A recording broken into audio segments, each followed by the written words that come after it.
नमस्कार। आप सभी का हार्दिक अभिनंदन। प्रिय साथियों, एक श्रृंखला जो परख श्रृंखला है उसको हमने प्रारंभ किया था और उस क्रम में 30 अक्टूबर को जो इकाईवार जो टेस्ट श्रृंखला है उसका प्रथम टेस्ट आयोजित हो चुका है और इसी क्रम में दूसरा टेस्ट आज 3 नवंबर वार शुक्रवार को आयोजित किया जा रहा है। और इसकी जो विषय वस्तु है आपके सम्मुख प्रस्तुत है। राजस्थानी भाषा मेडिंगल राजस्थानी की प्रमुख बोलियां मारवाड़ी, मेवाती, ढूंढाड़ी इत्यादि के साथ में कबीर ग्रंथावली के जो प्रारंभिक 20 पद एवं विरह एवं गुरु के अंग निहित है। इससे आज परख परीक्षा का आयोजन रहेगा। जो नए विद्यार्थी उसके लिए एक सूचनात्मक संदेश है कि आप जो सम्मुख जो प्रश्न जो प्रस्तुत होते हैं उसको आप कुछ समय के लिए, मैं 5 से 10 सेकंड के लिए वैसे रोकूंगा। फिर भी आपको अगर समय न्यून लगता है तो आप एक निश्चित ठहराव देकर वीडियो को रोक कर आप भली भांति प्रश्न की जो प्रकृति है उसको समझ के फिर उत्तर प्रदान कर सकते हैं। उत्तर प्रदान करने के लिए आप अपनी कॉपी एवं पेन का सहारा लें और उससे आप स्वयं मूल्यांकन करें। इसी के साथ में आपसे एक निवेदन है कि आप इस वीडियो को जितना हो सके उतना प्रसारित करने का प्रयास करें और जितना हो सके इसको जो भी ये टिप्पणियाँ वगैरह है एवं सुझाव भी आप दे सकते हैं। आपकी टिप्पणियां आपके द्वारा साझा किया गया प्रयास मेरे लिए प्रसाद स्वरूप रहेगा और संपूर्ण ये प्रक्रिया निःशुल्क है साथियों। साथ ही अतिशीघ्र ही जो पराशर क्लासेज नाम से एक ऐप का निर्माण की प्रक्रिया भी प्रक्रियाधीन है। जब उसका निर्माण हो जाएगा तत्पश्चात जो ये टेस्ट श्रृंखला है वहां पर निःशुल्क उपलब्ध रहेगी। जी हाँ साथियों, पूर्ण रूपेण ये जो श्रृंखला हमने प्रारंभ की थी ये निःशुल्क रहेगी। ज़्यादा वीडियो को खींचते नहीं है। पहला प्रश्न आपके समक्ष प्रस्तुत है, आप देखें और उत्तर प्रदान करें। शुभकामनाएं।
साथियों 25 प्रश्नों की आज की जो श्रृंखला है वो बारी बारी से आपके सम्मुख प्रस्तुत हुई है।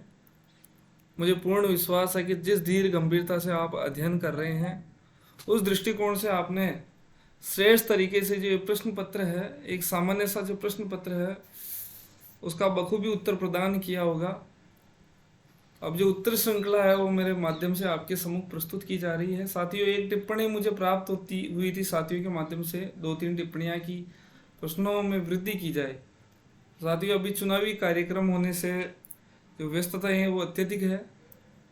जब भी मेरे को अनुकूल स्थितियां मिलती रहेगी एवं अनुकूलताएं अनुभूत होगी, उसी समय मैं अपने प्रश्नों में वृद्धि करता रहूँगा, और जब परिस्थितियों का विपर्य होगा तो मैं प्रश्नों की जो संख्या है उसको न्यून करता चलूँगा।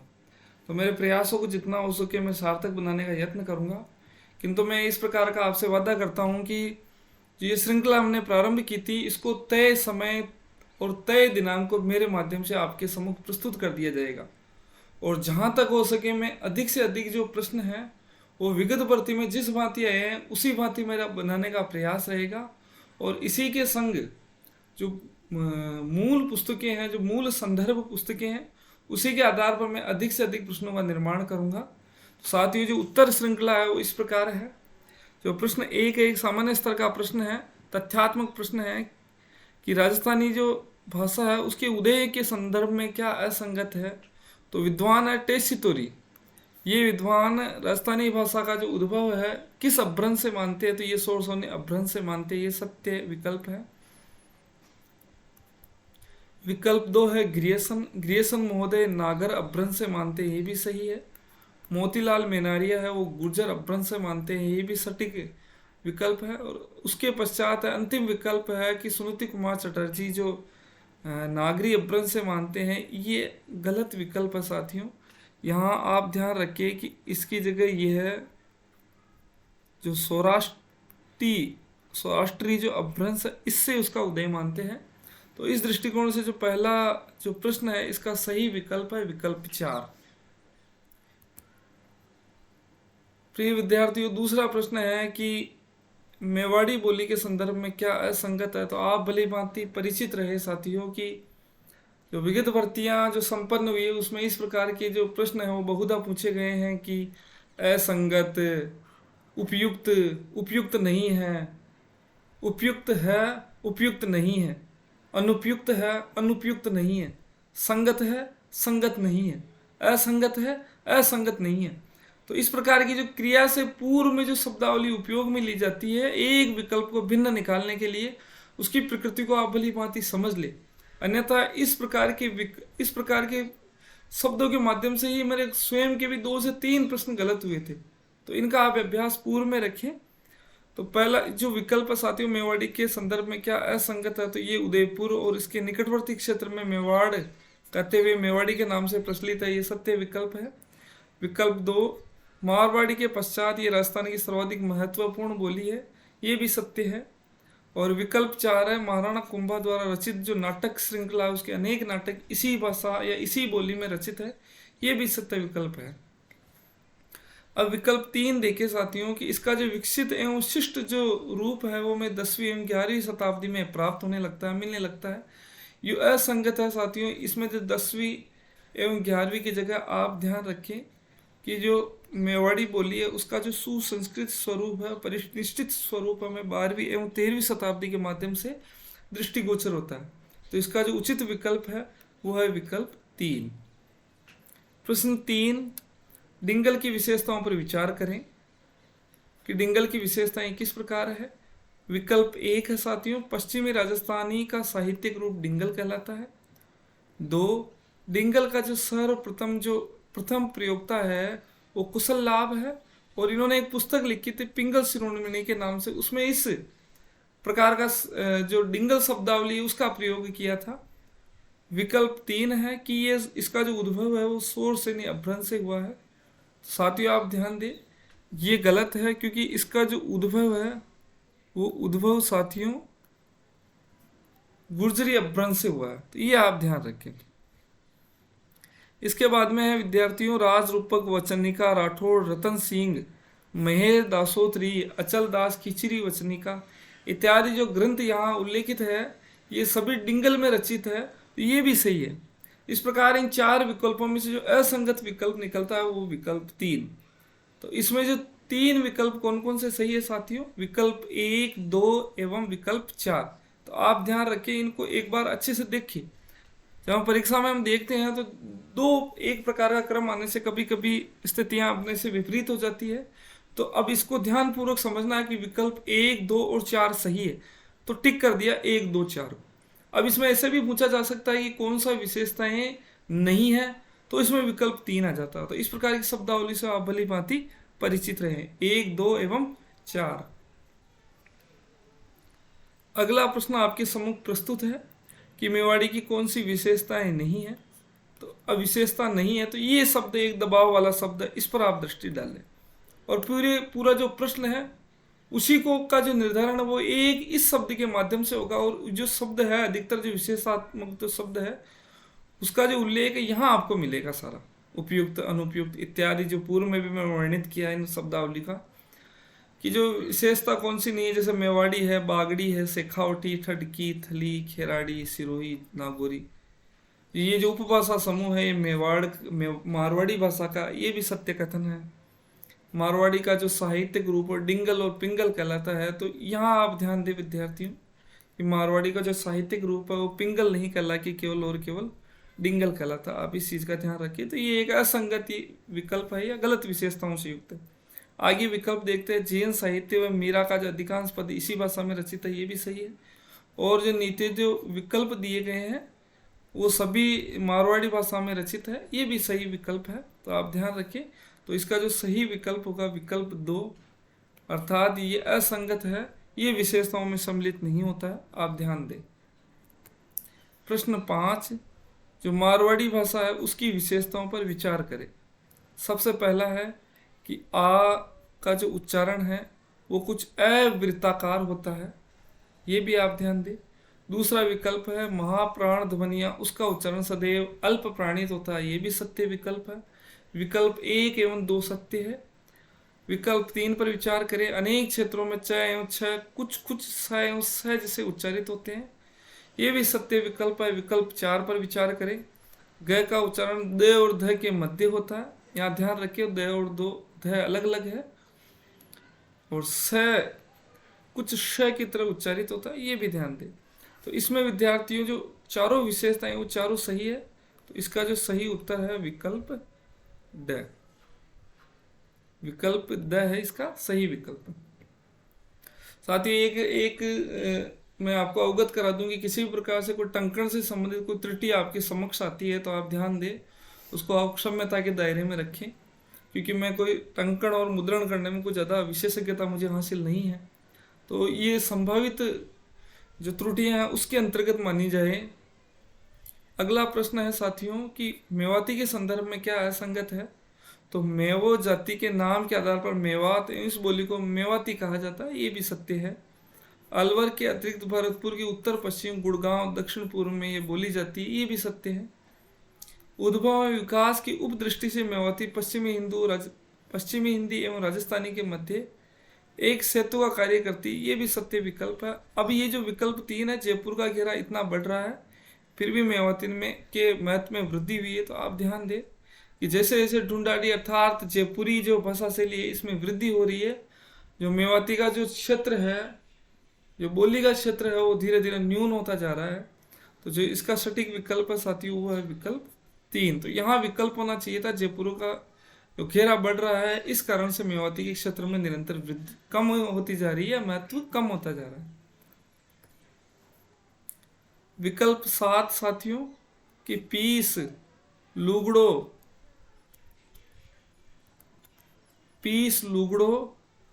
मुड्डा, हिंदो, झिंगड़ो, इस प्रकार की जो शब्दावली है वो किस प्रकार की बोली के शब्द है। तो आप ध्यान दें, इस प्रकार के शब्द है भूतायात में मेवाती भाषा शैली या मेवाती उपबोली के माध्यम से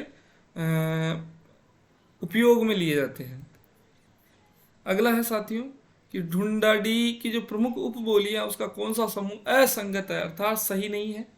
तो इसमें आप ध्यान दें कि जैसे राजावटी, चौराशी और जो नागरचोल है वो इसी का उपभाषा समूह है। विकल्प 2 तोरावटी, चौरासी और खेराडी। ये खेराडी है, ये इसका उपभाषा समूह नहीं है, तो ये विकल्प असंगत है। बाकी ये तीनों सही है, ये तीनों है, ये भी इससे संबंधित है, तो इसका जो उत्तर होगा वो होगा साथियों विकल्प 2। और इसमें भी ध्यान दें कि जो खेराडी जो भाषा शैली है ये शाहपुरा, इसी के साथ में ये बूंदी क्षेत्र में, और ये जो शाहपुरा है साथियों, ये भी शाहपुरा जयपुर वाला नहीं होकर भीलवाड़ा वाला, ध्यान दे, जो नवनिर्मित जिला अभी बना है वो। और ये जो खेराडी भाषा शैली है साथियों, ये हाड़ौती, ढूंढाड़ी एवं मालवी, तीनों का जो मिश्रित स्वरूप है उक्त भाषा शैली उपभाषा शैली में निहित है। प्रश्न 9, मैं खाऊं छू वो के रिया वे के रियो छे वो घोड़ा ने मारियो मारियो, इस प्रकार की जो वाक्य सुगठन है वो किस भाषा शैली से संबंधित है। तो बारंबार ये भाषा शैली जब भी बोलूँ तो आप समझे कि बोली शैली है, किस बोली में उपयोग में लिए जाते हैं, तो आप ध्यान दें ये ढूंढाड़ी से संबंधित है। अगला है प्रिय विद्यार्थियों कि बागड़ी की जो बोली है उसको भिली बोली किसने बोला। इस प्रकार एक सटीकता को लेते हुए तथ्य भी अनेकों बार पूछे जाते हैं, इसमें आप ध्यान दें कि ग्रियर्सन ने इसको सबसे पहले उपयोग में लिया था। और ये जो चारों जो विद्वान आपके समक्ष जिन विद्वानों का नाम उल्लेखित है, ये चारों भाषा के संदर्भ में इन सभी को महारत हासिल है, इन्होंने भाषा के क्षेत्र में अनेक प्रकार से कार्य किए हैं। बागड़ी किसकी उपबोली है, तो आप ध्यान दें ये मारवाड़ी की उपबोली है, इसका विकल्प 1 सही है। हाड़ौती का भाषा के अर्थ में सर्वप्रथम प्रयोग किसने किया था, या प्रथम प्रयोगता किसे माना जाता है, तो सर्वप्रथम उल्लेख हो रहा है केलोग का, तो आप ध्यान दें केलोग ही प्रथम इसके उपयोगकर्ता या इस भाषा के संदर्भ में प्रथम उपयोगकर्ता इन्हें माना जाता है। इन्होंने 1875 ईस्वी में जो हिंदी ग्रामर नाम से एक पुस्तक है, मुझे स्मरण आ रहा है, उसमें इस प्रकार के शब्दों का प्रयोग किया था हाड़ौती को भाषा के रूप में। बाकी अन्य जो 3 विद्वान है ये भी इसी प्रकार के कार्य के लिए प्रसिद्ध रहे हैं भाषा के संदर्भ में।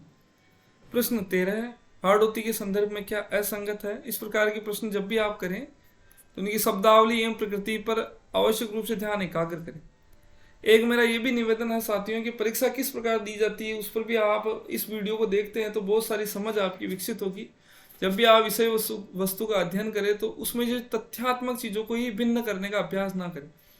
जो तथ्यात्मक चीज़ें हैं उसके साथ में जो विशेषताएं एवं प्रवृत्तियां निहित है, उस विशेषताओं के जो समूह या गुच्छे को भी आप अच्छे से उसको अच्छे से दृष्टिपात करें और उसको सक्रिय रूप से समझें। क्योंकि जो 4-5 विशेषताएं एक साथ जहां लामबंद होती है उसी में से असंगत संगत वाले प्रश्न बनने का जो आधिक्य रहता है। तो हाड़ौती के संदर्भ में क्या असंगतता ग्रियर्सन ने अपने ग्रंथ में हाड़ौती के रूप में मान्यता दी। तो सर्वप्रथम प्रयोगकर्ता ग्रियर्सन के लोग और मान्यता देने वाले हैं ग्रियर्सन, ये सत्य है। दूसरा जातियों वर्तनी की दृष्टि से हाड़ौती की सभी बोलियों में सबसे सरल है। विकल्प 3 है, ग्वालियर तक इसका विस्तार है। सूर्यमल मिश्रण की रचनाएं इसी बोली में प्रयोग की जाती है। इसमें आप ध्यान दें कि राजस्थान की ये सबसे सरल नहीं होकर सबसे कठिन भाषा शैली मानी जाती है। ये आप इस शब्द पर विचार करें। तो इस प्रकार इसका जो असंगत विकल्प है वो है विकल्प 2।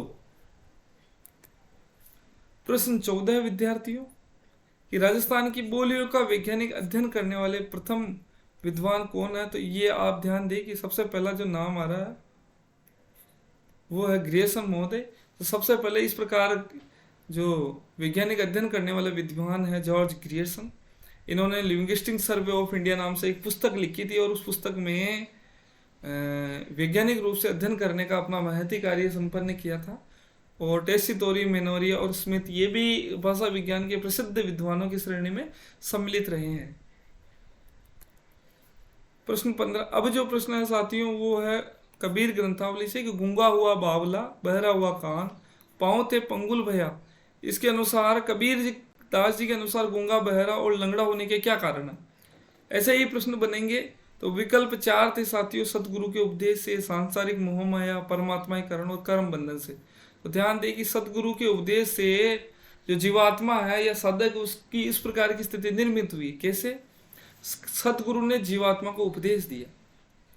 अब वो गूंगा हुआ बावला गूंगा हो गया, बावला हो गया। अब किस दृष्टिकोण से हुआ है कि जितने भी असभ्य शब्द है, कदाचार एवं चरित्रहीनता से संबंधित एवं जो गलत जो व्यवहार है, उस सभी प्रकार का उसने अपने मुख से उसको भाषित करने का जो प्रयोग है वो समाप्त कर दिया है, और उस दृष्टिकोण से वो गूंगा है।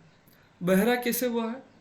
जितने भी असभ्य चीजें हैं, कुसंस्कृत चीजें हैं, जो भी भाषाई दृष्टि से मतलब अशुद्ध शब्दावली है, ये तो कला पक्ष में आ जाएगा। खैर, जितने भी सांसारिक मोह माया से युक्त जो वाक्य है, जो विशेषताएं हैं, उनको ये कानों से नहीं सूखता है। उस दृष्टिकोण से ये बहरा हो चुका है। पाउते पंगुल भया, और पांव से ये लंगड़ा हो चुका। और लंगड़ा होने का सबसे बड़ा कारण है कि सांसारिक जो विषय वस्तु है, विकार ग्रस्तता है, उससे जो साधक है वो नीरत हो चुका है। तो इस प्रकार का जो गूंगा, बहरा और लंगड़ा होने का सबसे बड़ा कारण है वो सदगुरु ने उपदेश प्रदान किया है। इस कारण ये कृत्य संपन्न हुआ। प्रश्न 16 है, आई न सकू तुझ पे, सकू न तुझे बुलाए, जीरा यूं ही लेहुगे विरह तपाई तपाई। तो ना तो मैं आ सकती हूँ, ना तुझे बुला सकती हूँ, और जो ये मेरा जिया है अर्थात जो हृदय है वो विरह में इसी प्रकार से तप्त है, जला जा रहा है। तो प्रस्तुत पंक्तियों में वियोगिनी है, वो परमात्मा के निकट नहीं जा सकने का क्या क्या कारण है? परमात्मा के निकट नहीं जा सकती, इसका क्या कारण है? वियोगिनी अभी भी माया में संलिप्त है, वियोगिनी प्रेमी से दूर है, परमात्मा का ज्ञात नहीं है, या बहुत दुर्बल है। तो आप ध्यान दें कि अभी भी क्या है कि वियोगिनी माया के जो आगोश है उसमें सिमटी हुई है। इस कारण से जीवात्मा है, वो जीवात्मा पूर्ण रूपेण ना तो ईश्वर को बुला पा रही है और ना उसके निकट जा रही है, क्योंकि वो दोनों ही स्थितियों में उलझी हुई है अभी तक। तो अभी तक वो जो सर्वांग निरूपणता उसके मध्य, उसके हृदय में विद्यमान नहीं हुई है। इसीलिए ये अभी तक ना तो परमात्मा को बुला सकती है, ना उसके निकट जा सकती है। तो इसका जो विकल्प है, विकल्प 1 है, आप ध्यान दें। कर कमाल सर सांध करी, खची जो माया माई, भीतर ही विद्या सुमार है, जीवे की जीवे नाई। प्रस्तुत पद में किस प्रकार के बाण की चर्चा कबीर करते हैं? तो यहाँ 4 बाण है विद्यार्थी, प्रेम बाण, माया बाण, चरित्र बाण, ज्ञान बाण। तो कर कमान सर सांधि करी, जो तीर बाण है उसको सिद्ध करके जो जीवात्मा है उसके भीतर जो माया है उसको छोड़ दिया गया, और उस जो बाण है उसकी इतनी गहरी चोट पड़ी है। उसके बाद में जीवात्मा की स्थिति जिए या नहीं जिए, अर्थात तो वो माया की तरफ रहे अथवा वो परमात्मा में स्वयं को नीरत कर दे, इस प्रकार की जो स्थिति उत्पन्न हुई है। और इसमें कौन सा बाण छोड़ा गया है? तो आप ध्यान दें, वो बाण है प्रेम बाण। प्रेम रूपी बाण को छोड़ दिया गया है। विकल्प 18 साथियों, कबीर दास जी ने विरह के अंग में विरह को किसके समान बताया है? ये 4 विकल्प, सुल्तान, कमल, स्वसान, शमशान और चंद्रमा। तो आप ध्यान दें, सुल्तान को इसके भांति बताया गया है। और इसके लिए एक प्रसिद्ध पद्य भी है जो प्रसिद्ध है कि विरहा बुरहा जीन कहो, विरहा है सुल्तान, जिस घटी विरह न संचरे, सो घट सदा मसान। अर्थात जिसके मध्य विरह विद्यमान है वो सुल्तान के समान है। और इसका जो इसी पंक्ति में दूसरा एक शब्द उपयोग में आता है, मसान। तो जिसमें विरह नहीं है, जिसमें विरह का अभाव है, वो शमशान के भांति दृष्टिगोचर होता है। तो दोनों प्रकार के प्रश्न बनने योग्य है, दोनों संभावित है। तो दोनों पहलुओं का आप ध्यान रहे। अगला है साथियों प्रश्न 19, कबीर ने विरह अंग में सच्चा प्रेमी किसे माना है? जिसके आंसू निकलते हैं, नेत्र से आंसू निकलते हैं, हंसता भी है, या रक्त निकलता है, केवल हंसता है। तो आप ध्यान दें, जिसके नेत्रों से जो रक्त निकलता है उसको कबीर ने सच्चा प्रेमी बताया है। जैसे एक कुछ छंद जो पंक्तियां हैं इनकी, सोई आंसू सजना, सोई लोक विडारी, जो लोहिण लोही चुए, सो जाणु हेत ही आई। जिसके हृदय से, नेत्रों से जो रक्त निकलता है, तब जाके वो सच्चा प्रेमी कहला दिया जाता है। प्रश्न 20, पर्वती पर्वती मैं फिरा नैन गवाई रोई, सो बूटी पाऊ नहीं जाते जीवनी होई। ये पर्वत पर्वत में घूम चुका हूं और नेत्रों को पाने के लिए मैंने रो रो के गंवा दिया है, किंतु अभी भी वो जो औषधि है वो मुझे प्राप्त नहीं हुई। तो यह कौन सी औषधि के लिए प्रयोग में है, तो आप ध्यान दें, प्रेमिका के लिए, वियोगिनी के लिए, ब्रह्म स्वामी के लिए, औषधि के लिए। तो ये किसके लिए उपयोग में है? ये ब्रह्म स्वामी के लिए है कि जो ईश्वरीय जो परमात्मा है उसको प्राप्त करने के लिए मैं जगह जगह घूम रहा हूं पर उसको प्राप्त नहीं कर पा रहा हूं। विकल्प 3 इसका सत्य विकल्प है। विकल्प 21 है, दुल्हनी गावहु मंगल चार, मोरे घर आए राजा राम भरता, तन रत करी में मन रत पकरी, पंच तत्व बाराती। इस प्रकार के जो पद है वो ये प्रस्तुत पद है वो किस राग में निबद्ध है? अब चूंकि राग और पद का जो संयोजन है वो बिठाना इतना आसान एवं सरल नहीं है, किंतु चूंकि ये कबीर दास जी के पदों में प्रथम पद है तो प्रथम पद के दृष्टिकोण से ऐसे प्रश्न संभावित है कि किस पद, ये जो ये पद है किस राग में निबद्ध है। तो आप ध्यान दें, राग रामावली, केदारी, गोडी और मलार। तो जो सही विकल्प है वो है साथियों राग गोडी राग में ये निबद्ध है। विकल्प 3 संगत है। प्रश्न 22, ना कतहु चली जाइए ना सिर दीजिए भार, रसना रसई विचारिए सारंग श्री रंग धार। उक्त पंक्तियों में किस बार को सिर पर नहीं देने की सदा साधक को देते हैं? तो विकल्प 4 थे, माया का बोझ, मूर्ति पूजा का बोझ, शास्त्र ग्रंथों का बोझ, अविवेक का बोझ। तो साथियों इसका जो सही विकल्प है वो है विकल्प शास्त्र ग्रंथों का बोझा या जो भार है वो अपने सिर पर नहीं ढोने का कबीर कहते हैं कि ना तो कहीं चले जाने की आवश्यकता है, अर्थात कहीं देशाटन नहीं करना है, 4 धाम की यात्राएं नहीं करना है जो हिंदू धर्म में प्रसिद्ध है, चाहे अनेक अन्य धर्मों के पर भी इस प्रकार का व्यंग्य है। ना सर लीजिए भार, नहीं जो शास्त्र जो ग्रंथ है उनको सिर पर लेना है, केवल और केवल रस युक्त रचना को करके, अर्थात जो प्रेम से युक्त इस जीव को करके अपने विचारों को बनाए, जो सिद्धि है परमात्मा रूपी वो स्वतः ही प्राप्त हो जाएगी। इस प्रकार का इसका जो व्याख्या है, इस प्रकार की इसकी व्याख्या है। तो विकल्प 3 इसमें संगत है, ध्यान दें। प्रश्न 23, बाहरी सोजत जन्म गया उन्मनी ध्यान गढ़ भीतरी पाया, विरह परचे बिन परचे तन कांच कतीरा, परचे कंतन भया कबीरा।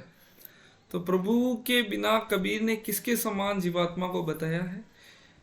तो इसमें 4 विकल्प है, सादृश्यता के आधार पर इस प्रकार के विकल्प वो दिए गए हैं। तो 4 विकल्प, कांच, काच, कथीर, कच्चे मांस, कत्थे के समान, तो इसका विकल्प है वो जो विकल्प 3 इसमें संगत है, कच्चे मांस के समान बताया गया, अर्थात बाहर खोजते हुए मेरा जन्म समाप्त हो चुका है, किंतु जब मैं उन्मनी ध्यान, उन्मनी एक प्रकार से एक ध्यान की अवस्था, आप ध्यान दें, प्रश्न यहाँ से भी संभावित है कि उन्मनी क्या है, अर्थात उन्मनी का मतलब उन्मनापन, एक अपने मन की एक अवस्था होती है उसके संदर्भ में है या ध्यान की अवस्था में।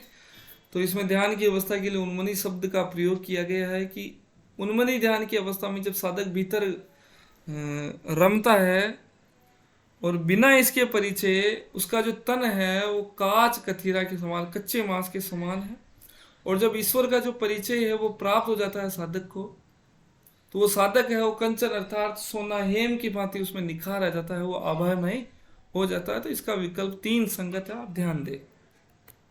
प्रश्न 24 आपके समक्ष प्रस्तुत है। एक अचंबा दीखे रबाई, ठाडा सिंध चराए घाई, पहले पूत पीछे माई, चेला गुरु लागे भाई। एक अचंबा देख लिया गया, इस प्रकार की जो शब्दावली है साथियों साधनात्मक रहस्यवाद से संबंधित है। जी हाँ साथियों, आप ध्यान दें, ये जो रहस्यवाद है ये किससे संबंधित है? साधनात्मक रहस्यवाद है। इसका विकल्प 2 सही है। तो साथियों जो कबीर में 2 प्रकार का रहस्यवाद परिलक्षित होता है। पहला है साधनात्मक रहस्यवाद, अर्थात जहाँ कबीर में नाथों का जो प्रभाव है वो प्रभाव परिलक्षित होता है, जहाँ वो 6 चक्र समाधि योग विधान की बातें करते हैं, वहाँ साधनात्मक रहस्यवाद है। और उसमें जो उलट भाष्यों का प्रयोग होता है वो साधनात्मक रहस्यवाद है। और भावनात्मक रहस्यवाद वहाँ प्रयोग होता है जहाँ दाम्पत्य जीवन के प्रतीकों की भरमार है, साथ ही साथ जहाँ जीवात्माएं परमात्मा को प्रेमी प्रेमिका या पति पत्नी के रूप में प्रदर्शित किया गया है, चिन्हित किया गया है, वहां पर भावनात्मक रहस्यवाद होता है। यथा दुल्हनी गाओ मंगलचार, मोरे घर आए राजा राम प्रताप। इस प्रकार की जो पद है वो भावनात्मक रहस्यवाद की परिणति करते हैं। अंतिम प्रश्न है, भाषा विज्ञान से संबंधित है कि अवे जवे जादे कदे, इस प्रकार की जो क्रिया विशेषण है वो किस भाषा बोली से संबंधित है? तो इसका जो सही विकल्प है वो विकल्प 1। राधे, मुझे पूर्ण विश्वास है कि आपने इस प्रश्न पत्र को बहुत अच्छे से ही पूर्ण किया होगा। आप सभी को मैं शुभकामनाएं प्रदान करता हूँ। आप टिप्पणी के माध्यम से जो भी सुझाव हो वो भी प्रदान करें। साथ ही साथ इस प्रकार का प्रश्न पत्र देने से आपको किस प्रकार का अनुभव अर्जित हुआ वो भी अनुभव प्रदान करें।